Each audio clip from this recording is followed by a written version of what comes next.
बिस्मिल्लाहिर्रहमानिर्रहीम। अस्सलाम वालेकुम नाज़रीन, हालात हज़रा पे मबनी प्रोग्राम ग्राउंड रिपोर्ट में आप सभी का इस्तकबाल है। मैं हूं आपका मेज़बान तजम्मुल और मेरे साथ हैं वीडियो जर्नलिस्ट आबिद कादरी। नाज़रीन, मामूल के मौज़ूआत के अलावा सियासी तज्ज़िये में आज हम बात करेंगे अपनी पार्टी के लीडरान का सड़कों का रुख करना क्या माने निकाले जा सकते हैं। 365 दिन मुकम्मल होने के बाद अपनी पार्टी ने बुनियादी मसाइल पानी, बिजली, सड़क, सेहत, महंगाई को लेकर आज धरना या एहतजाज किया। इसके बारे में मजीद तफसीलात से बातचीत करेंगे। इसके अलावा महबूबा मुफ्ती साबिक वज़ीर आला को ईडी ने तलब किया था, लेकिन उसके बाद कानूनी चाराजोई से बड़ी राहत मिली और महबूबा मुफ्ती को फिलहाल ईडी के इस बुलावे को थोड़ा सा ठहराव मिल गया है। इसके अलावा खबरें और भी है। Inspector general of police Kashmir range ने आज प्रेस कॉन्फ्रेंस से किया खिताब। कहा शुमारी कश्मीर के सोपोर में अलबदर का चीफ कमांडर मारा गया। और भी कुछ मामला थे। आईजीपी की प्रेस कॉन्फ्रेंस में कुछ अहम बातें भी उन्होंने सामने रखी। लेकिन शुरुआत करते हैं जम्मू कश्मीर से अभी तक की सबसे बड़ी खबर के साथ। नाज़रीन, जम्मू कश्मीर में जब हम महकमे तालीम की बात करते हैं तो बड़ी कोशिश की गई कि सदर ज़िला मकामात और तहसील सदर मकामात पर बड़े पैमाने पर लाइब्रेरीज तामीर की जाएंगी। लेकिन ताज़ा तस्वीरें आपको दिखाते हैं 1978 से लेकर अभी तक संग बुनियाद रखने के बावजूद भी इस लाइब्रेरी में बुनियादी सहूलियात ही नहीं है, किताबों का नाम तो दूर है।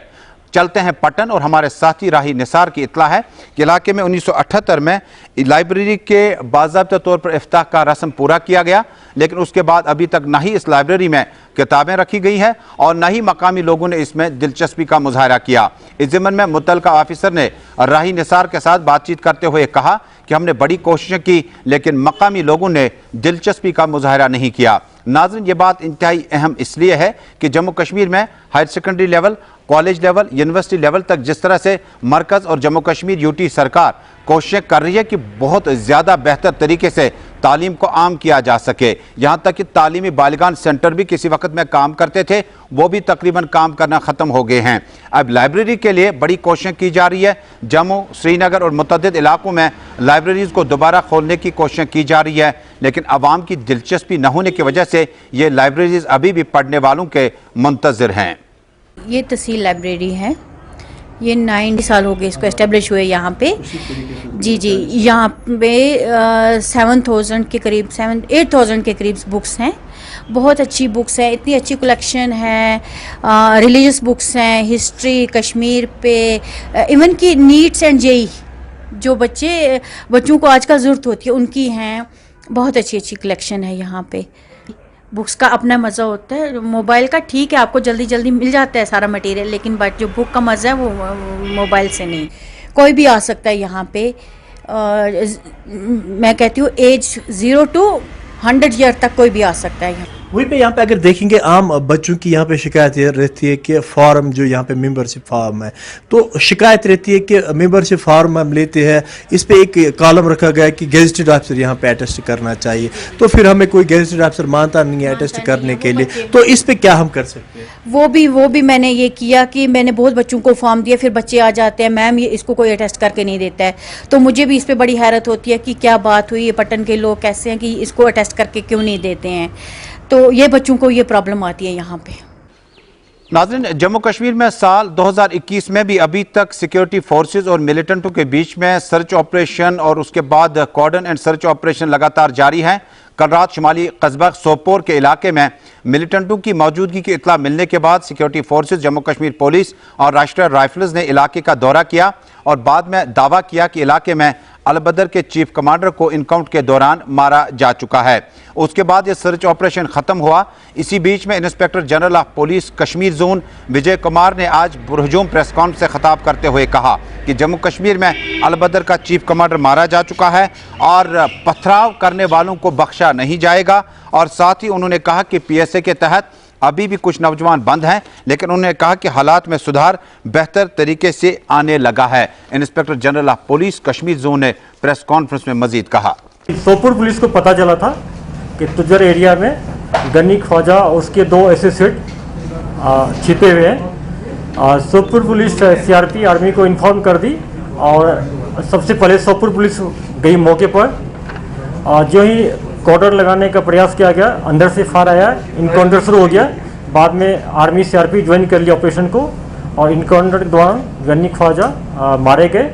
और वहाँ से हम लोग को जैसा खबर मिला है कि 2 टेररिस्ट कॉर्डन लगने के टाइम भाग गए थे। इसका बैकग्राउंड यह है कि 2000 में ये पाकिस्तान गया था ट्रेनिंग करने के लिए, फिर 2002 में वापस आया और 5 साल तक एक्टिव रहा बारामूला नॉर्थ कश्मीर में। उसके बाद 2007 में पुलिस ने इसको अरेस्ट किया, ये जेल में रहा, PSA भी इसका हुआ, फिर 2008 में रिलीज हो गया और 2008 से 2018 तक यानी दिसंबर 17 तक ये OHW का काम करता रहा, मिलिटेंट के लिए स्लीपर सेल का काम करता रहा और फिर जनवरी 2018 में फिर से ये एक्टिव हो गया। 5 अगस्त 2019 के बाद यह HM छोड़ के अलबदर का चीफ बन गया और जैसा हम सब जानते हैं कि 2020 से पाकिस्तान के इशारे पर अलबदर को फिर से एक्टिवेट किया गया और बहुत सारे टेररिस्ट रैंक में नए लड़कों को भर्ती किया। साउथ कश्मीर खुद जाके ये शोपियान पुलवामा डिस्ट्रिक्ट में अलबदर को एक्टिवेट किया। जितने भी नए लड़के टेररिस्ट मारे गए अलबदर का इसी के थ्रू रिक्रूट हुआ है। और उसके अलावा दूसरा इसका काम होता था कि जो पाकिस्तान से नया ग्रुप आता था उसको हंदवारा कुपवाड़ा एरिया में रिसीव करता था और उसको नॉर्थ कश्मीर साउथ कश्मीर में फर्दर प्लेस पर लोकेट करते थे। यह पुलिस सिक्योरिटी फोर्स दोनों के लिए बहुत बड़ी कामयाबी है, क्योंकि ये लॉजिस्टिक सपोर्ट देने में, पॉलिसी बनाने में, किस पर अटैक करना है, कहाँ मिलिटेंट को डिप्लेस करना है, कहाँ रिसीव करना है, इनका बहुत अहम इसका रोल था। और मैं सोपुर पुलिस को और सिक्योरिटी फोर्स को मुबारकबाद देता हूँ कि बहुत अच्छा काम हुआ है। बिना किसी कोलिडेड डैमेज का इतना बड़ा कमांडर मारा गया है और एक AK-47 और 5 मैगजीन और काफ़ी सामान मिला है, जो अपने आप प्रूव करता है कि कितना बड़ा कमांडर है। नाज़रीन, PDP की सरबरा महबूबा मुफ्ती को ED की तरफ से तलबी के बाद उन्होंने दिल्ली हाई कोर्ट का दरवाज़ा खटखटाया था और दिल्ली हाई कोर्ट में आज इस केस की समाअत हुई, जिसके बाद ED को यह बताया गया कि महबूबा मुफ्ती के खिलाफ कोई भी बड़ा जुर्म नहीं है जिससे ED को तलब किया जा सकता था। लेकिन उसके बाद जो कुछ हुआ उसमें अभी तक कन्फर्म नहीं है कि महबूबा मुफ्ती पर इल्ज़ामात किस कदर हैं। इसके बाद दरखास्त जो थे जस्टिस DN पटेल की सरबराही में बेंच के सामने समाअत के लिए रखी गई। मुल्जिम के खिलाफ कोई भी केस बेहतर तरीके से नहीं पाया गया और कोई भी शेड्यूल जुर्म नहीं देखा गया, जिसके बाद महबूबा मुफ्ती को इस केस से राहत तो मिली, लेकिन कितनी? सनम आजाज की यह रिपोर्ट। कश्मीर वादी के सियासत में छाए जमूद में पिछले हफ्ते बड़ी खबर निकल के यही आई कि महबूबा मुफ्ती को ED का बुलावा आया है और 15 मार्च की तारीख पे महबूबा मुफ्ती को दिल्ली बुलाया गया है। कुछ सबका हिसाब किताब पूछा जाएगा और महबूबा मुफ्ती के साथ साथ दूसरे सियासतदानों ने इस सारे मामलात पर कहीं न कहीं ED को कटघरे में खड़ा करने की कोशिश की। मरकजी सरकार को पर भी निशाना साधा और जम्मू कश्मीर से लेकर दिल्ली तक हालात और ED के छापामारों के साथ साथ एजेंसियों के रोल पर सवालात भी उठाए। महबूबा मुफ्ती की जमात के हर फर्द ने तकरीबन ट्वीट भी किया, सोशल मीडिया पर भी लिखा। नेशनल कॉन्फ्रेंस के फारूक अब्दुल्ला ने भी बात की। फारूक अब्दुल्ला के फर्जंद उमर अब्दुल्ला ताहम इस सारे मामले में खामोशी दिखाई दिए, लेकिन उस साथ महबूबा मुफ्ती के कुछ कारकुनों ने यह भी बताया था कि वो ED जाए नहीं, बाइकआउट करे। लेकिन महबूबा मुफ्ती के कुछ रफ़का ने उन्हें सुप्रीम कोर्ट जाने का मशवरा दिया और बिलाखिर महबूबा मुफ्ती जो सुप्रीम कोर्ट गई, अपील दायर की और अपील में ED पर सवाल उठाते हुए बताया कि ये सियासी इंतकामगिरी है और मुअज़्ज़ज़ अदालत ने महबूबा मुफ्ती के वकील के दलाइल सुनने के बाद फिलहाल स्टे जारी कर दिया है। राहत महबूबा मुफ्ती को मिली है। 1 साल के लगभग कैद में रहने के बाद महबूबा मुफ्ती को जब रिहा हुई थी तो उसके बाद तेज़ तरार बयानात उसके आना शुरू हुए थे और वहीं पर महबूबा मुफ्ती से पहले फारूक अब्दुल्ला को भी ED 1-2 बार बुला ही चुकी है। फारूक अब्दुल्ला के आगे और पीछे की कहानी कहीं न कहीं ED के बुलावे को कहीं न कहीं सूचित तो करती है, लेकिन महबूबा मुफ्ती को क्यों बुलाया गया, ये वो सवाल जो कई हल्के पूछ भी रहे थे, सवाल उठाए रहे थे। फिलहाल महबूबा मुफ्ती को रिहाई या यूं कहें तो राहत नसीब हुई है और इस राहत के बाद महबूबा मुफ्ती के आगे के तेवर क्या रहते हैं ये भी अपनी जगह पे है, क्योंकि महबूबा मुफ्ती के क्लोज हल्के ये भी बता रहे हैं कि जो तेवर महबूबा मुफ्ती ने अपनाए हैं उन तेवरों का कुछ न कुछ से चुकाना भी पड़ेगा। आबिद कादिर के साथ सनम एजाज, श्रीनगर, कश्मीर। इधर नेशनल कॉन्फ्रेंस की खवातीन विंग ने भी आज से बाज़ाब्ता तौर पर श्रीनगर के नवाइज सुबह ऑफिस में खवातीन के लिए मेंबरशिप ड्राइव का आगाज किया। इस मौके पर साबिक मेंबर असम्बली हल्का इंतखाब हवा कदल और विमेंस विंग की सरबरा एडवोकेट शमीमा फिरदौस, इंजीनियर सबिया कादरी समेत कई अहम लीडरान मौजूद थी। इस मौके पर उन्होंने कहा, नेशनल कॉन्फ्रेंस 35 से 370 की बहाली के लिए अपनी जदोजहद जारी रखेगी। नाज़रीन, ये ताज़ा तस्वीरें हैं जनूबी कश्मीर के ज़िला पुलवामा में। अभी तक आपने देखा होगा कि महकमा PDD में तैनात मर्द मुलाजमीन जो कि आर्जी तौर पर मुलाजमत इख्तियार कर चुके हैं, अपने वादों के खिलाफी के बाद सड़कों का रुख करते नजर आए। आज ज़िला पुलवामा में खवातीन मुलाजमीन ने अपना एहतजाज दर्ज किया। उन्होंने कहा कि आलमी खवातीन का दिन मनाने का मकसद अपनी जगह, लेकिन हकूक़ की सल्बी को कौन वापस लौटाएगा। उन्होंने कहा कि हमने भी बड़े मुश्किल और कठिन हालात में महकमा का साथ दिया, लेकिन हमारे हकूक़ जो हैं वो सल्ब किए गए। उन्होंने फौरी मुदाखलत की ज़िला एडमिनिस्ट्रेशन से अपील की है। बिजली डिपार्टमेंट में एज PDL TDL काम कर रहे हैं सर। हमारा मसला ये है कि हमारे वेज जो ऊपर से आए हैं वो हमें रिलीज़ नहीं किए जा रहे हैं, जबकि लड़कों को वो रिलीज़ किए गए हैं, लेकिन हमें नहीं, हमें ये बताया जा रहा है हमारे वेजेस ऊपर से आए हैं, लेकिन एसपी साहब ने हमारे वेजेस रोक रखे हैं। ये कह कर के हम डॉक्यूमेंट्स देखेंगे, लेकिन सर जब हम वहाँ गए हैं हमने उनको सारे डॉक्यूमेंट्स दिखाए भी हैं, लेकिन तब भी वो कुछ ना कुछ बता रहे हैं। कोई ना कोई डॉक्यूमेंट वो एक्जन साहब को लेटर भेज रहे हैं कि हमें ये भेजो, हमें फलानी डॉक्यूमेंट भेजो। अब एक्जन साहब भी हमें नहीं मान रहा है कि वो कहते हैं शायद वो ये मसला हल नहीं करना चाहता है। वो भी सर हमें एक दफ्तर से दूसरे दफ्तर से तीसरे दफ्तर जाना पड़ता है। गवर्नर साहब से अपील है हमारी कि हमारे वेज जो हैं वो रिलीज़ किए जाए। मैंने इनसे जॉब प्रोफाइल मांगा था, उनके ओरिजिनल ये मांगे थे ना, इनको किसने लगाया, ओरिजिनल अथॉरिटीज़ जो चीफ इन्होंने मांगी थी। लेकिन जब मैंने उनसे मांगी थी वो मेरे ख्याल में 2020 में मांगी थी, तो 6 महीने तक वो they couldn't produce that original authorities. फिर आफ्टर 6 मंथ्स उन्हें कुछ वो लाई और एक ही एक्शन वो नज़ीर साहब जो 15 दिन के लिए STD के लिए एक्शन थे उसके मार के, बाकी डाउन बिलो किसी को नहीं, न किसी सब्जेक्ट को नहीं। इसीलिए मैं वो डाउटफुल लगा तो मैंने इनको एक्सेप्ट नहीं किया। मैंने चीफ को लिखा ये डाउटफुल है। आपने देखा मैंने आपको जस्ट ले लिया एक ही साइड पे, अगर आप चाहें मैं हर एक साइड पे ले जाऊँगा आज ही। ऐसा है कि जॉब प्रोफाइल देखना है और ये देखना है जेन्युइनिटी है कि नहीं है। जेन्युइन होनी चाहिए तो मैं भेजूँगा, जेन्युइन नहीं है तो मैं नहीं भेजूँगा। म्यूनसिपल कमेटी अशमकाम के लिए अरफात अहमद को बिला मुकाबला आज सदर मुंतखब किया गया। बड़ी तादाद में इस मौके पर वोटरान भी मौजूद थे और इस मौके पर बइत्तेफाक राय अरफात अहमद को सदर मुंतखब किया गया। सदर मुंतखब होने के फ़ौरन बाद गुलिस्तान न्यूज़ नेटवर्क के नुमाइंदे के साथ बातचीत करते हुए अरफात ने उम्मीद जाहिर की कि अशमकाम और इसके आसपास में जो भी मामलात म्यूनसिपल हदूद के अंदर आते हैं, म्यूनसिपल कमेटियों के आसपास आते हैं, उन्हें हल करना उनकी पहली तरजीहात में शामिल होगी। जो भी इस पोस्ट और पोजीशन में रूल्स के तहत हमारे पास पावर्स हैं, उनसे ज्यादा पावर पे हम बिलीव नहीं करते, हम खिदमत पे बिलीव करते हैं। तो प्रायोरिटीज क्या रहेंगी? प्रायोरिटीज है यहाँ पर अशमुकाम की टोपोग्राफी एक अलग तरीके की है और यहाँ की एक खसूसियत भी है रिलीजियस टूरिज्म के हिसाब से। हमारी प्रायोरिटी ये रहेगी कि हम अशमुकाम को हेरिटेज टूरिज्म का दर्जा दिलवाएं और इसको पूरे मुल्क में और इसके साथ साथ यूनेस्को में भी पूरे तरीके से इसका केस लड़ेंगे ताकि इसको हेरिटेज टूरिज्म का दर्जा मिले और उससे यहाँ की जो फेस लिफ्टिंग होगी, यहाँ के अवाम की जो खिदमत होगी वो भरपूर तरीके से हो पाएगी और उसके बाद हमें शायद उतना कुछ करने की जरूरत नहीं है क्योंकि बहुत सारे काम फिर खुद ब खुद हो जाएंगे।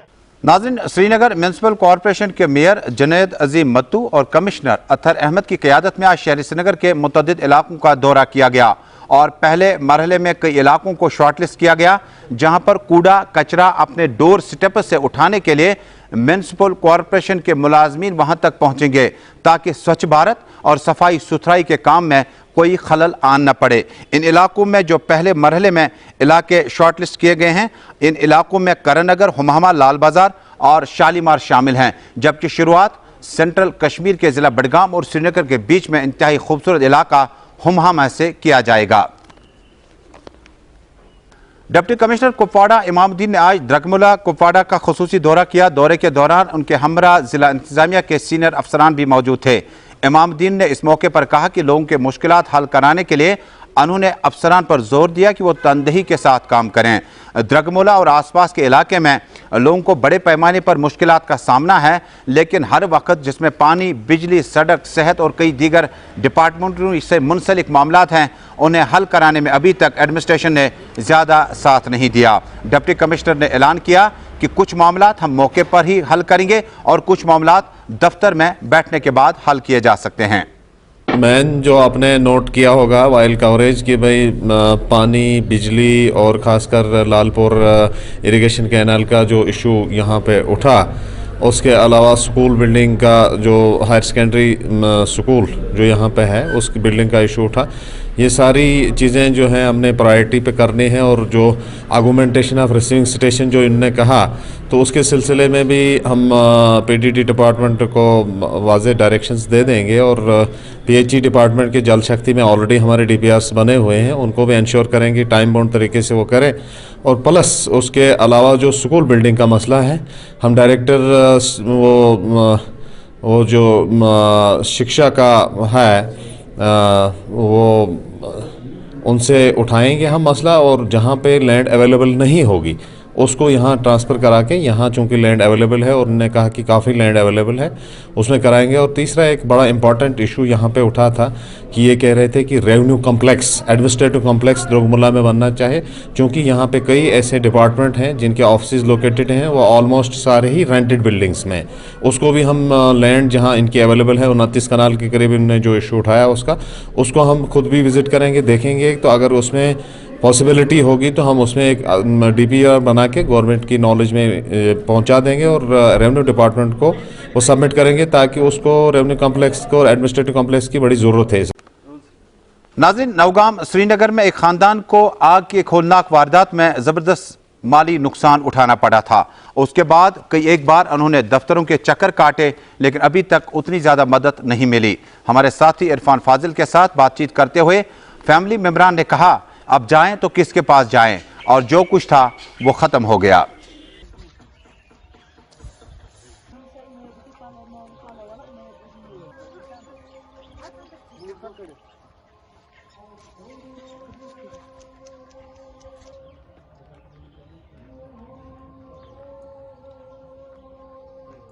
ये को फंत मंगे नार्ज किचन मज असे शेंगित बस त्रबाचियत शेंगित किचनस मज नमस या बिस कमरस मज शेंगित अत लिजन पाई बिशी है नोश करना आल वाला खुद नार यूत छ गुप्यो यु जार कनन बचस और यो वनार नी छ बोय ऐसे छ लखट आयाल बचस गुजार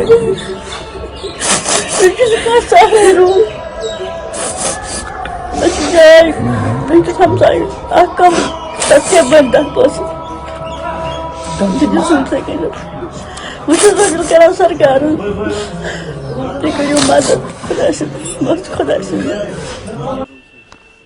नाज़रीन, अपनी पार्टी के लीडरान जिनमें मोहम्मद अशरफ मीर साबिक वजीर और सूबाई सदर, डिस्ट्रिक्ट प्रेसिडेंट अपनी पार्टी श्रीनगर शेख नूर मोहम्मद और ज़िला श्रीनगर की यूथ विंग के सीनियर लीडरान भी मौजूद थे। डायरेक्टर CAPD के दफ्तर वाक़या शहीदगंज में आज अपना एहतजाज दर्ज किया और मेमोरेंडम डायरेक्टर मौसूफ की नोट्स में लाया। इस मौके पर मेमोरेंडम में कहा गया कि मटन डीलर्स के मसाइल हल करने के लिए डायरेक्टर ने अपना रोल कहां पे अदा किया। साथ ही साथ बढ़ती महंगाई और बाकी मामलात पर भी यूथ लीडरान और पार्टी के सीनियर लीडरान ने ज़बरदस्त एहतजाज किया। आपको याद दिलाना चाहूँगा कि अपनी पार्टी को बने ठीक 366 दिन हो गए। 367वें दिन में अपनी पार्टी ने दोबारा अपनी सियासी इनिंग का आगाज़ सड़कों पर आकर एहतजाज की सूरत में किया। इसके बहुत सारे माने निकाले जा सकते हैं। क्या जम्मू कश्मीर में यूटी एडमिनिस्ट्रेशन पे लगातार जिस तरह से पार्टी के सरपरस्त आला सैयद अल्ताफ बुखारी ने इल्ज़ाम आयद किया कि बाबूइज़्म को जम्मू कश्मीर में अब जमहूरियत का कहीं पर नामो निशान नजर नहीं आ रहा है, यह भी एक वजह हो सकती है। क्या आने वाले दिनों में अपनी पार्टी अपने एहतजाजी प्रोग्राम में शिद्दत लाएगी? आपको याद होगा जम्मू कश्मीर में जितनी भी नई पार्टियां लॉन्च हुई, उन्होंने पहले मुद्दों के साथ पानी, बिजली और बाकी घरेलू मसाइल, इंफरादी और इज्तिमाई मसाइल को सड़कों पर एहतजाज की सूरत में लाया और बाद में अवाम की बहुत ज़्यादा दाद हासिल की। अपनी पार्टी के लीडरान ने कहा ज़रूरत पड़ने पर ऐसे एहतजाजी प्रोग्राम जारी रखे जाएंगे। उन्होंने कहा यूटी एडमिनिस्ट्रेशन ने मटन डीलर्स के मसाइल को सर्द खाने में डाल दिया।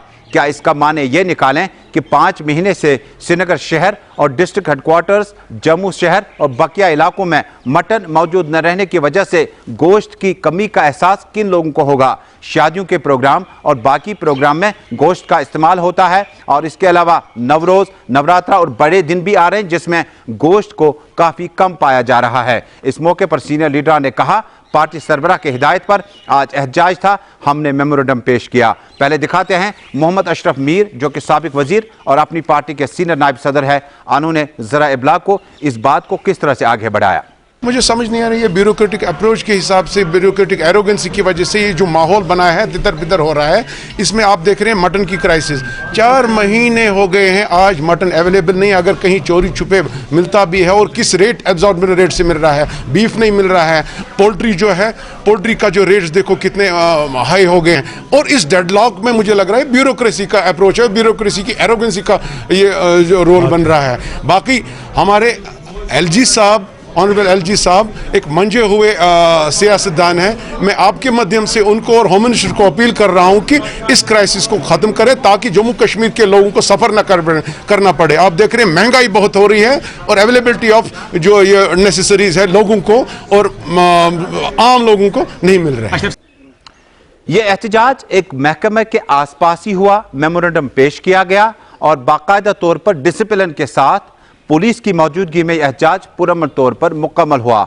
इसके बाद हमारे नुमाइंदे ने डायरेक्टर साहब से पूछना चाहा, एहतजाज की नौबत क्यों पड़ी? अपनी पार्टी के सामने तो बड़े बड़े मसाइल हैं, मटन, पानी, बिजली के मसाइल को लेकर इतना बड़ा एहतजाजी प्रोग्राम देने के बाद क्या आपको लगा कि वाकई जम्मू कश्मीर में और श्रीनगर शहर में मटन की कमी की वजह से लोग इज़्तिराबी कैफियत में हैं? आपने मसाइल हल क्यों नहीं किए? उन्होंने इंदिया दिया, ये मामला सूबाई कमिश्नर कश्मीर की नोटिस में लाया जा चुका है।